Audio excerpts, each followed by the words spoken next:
Hello mga idol, Ayan o, ito na naman si matandang tingnan paurong natin. ay insi daw nalagay sa alanganin sa ginawa ni Aimee Marcos doon sa paliwanag niya doon sa rally. Chismis na naman si matandang paurong. Di ko alam kung bakit isinangkot na naman niya ang Iglesia ni Cristo doon sa pagsasalita ni Senador Aimee Marcos noong mga nakaraang rally namin sa Iglesia ni Cristo. Talaga itong matandang porong ay magawa talaga siya ng kwento. Paano mo nasabi na ang Iglesia ni Cristo nalagay sa alanganin? Katang isip mo lang yan, tandang. Huwag kang gumawa ng kwento na ikakasama lalo na sa'yo kasi pangit yung magkikwento ka nang wala namang katotohanan, walang katuturan. Lalo na kung ikaw isang abogado.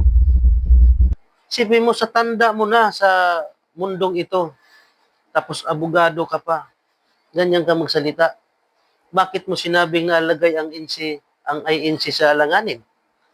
Dahil ba doon sa sinabi ni Aimee Marcos? Chismis ka na naman.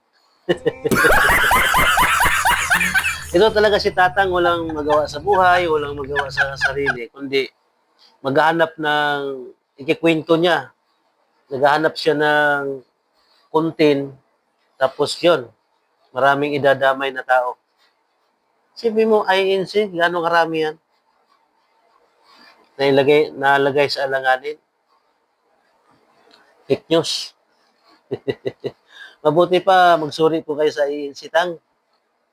Malay nyo, magiging kaanib kayo balang araw at maunawaan ninyo ang katotohanan. Baka may pag-aasa pa kayo sa pagtatamo ng kaligtasan.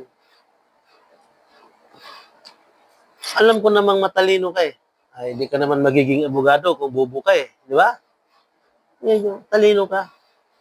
Gamitin lang natin sa tama. Kasi ang talino, pagka hindi natin gamitin sa tama, may impluwensyahan tayo ng mga taong nasa paligid natin. Ikasasama natin yan. Di ba? Kasi sa halip na magsasabi ka ng totoo, sasabihin mo sinungaling, sinungalingan. Di ba? Kaya yung talino, dapat gamitin natin sa tama para lalo tayong mapaganda at mapahusay ang ating mga nilalayon sa buhay. Di ba? So, magpadoktrina kayo. Kaysa lagi kayong daldal dyan na ay insinalagay sa alanganin. Ano ka? Hello?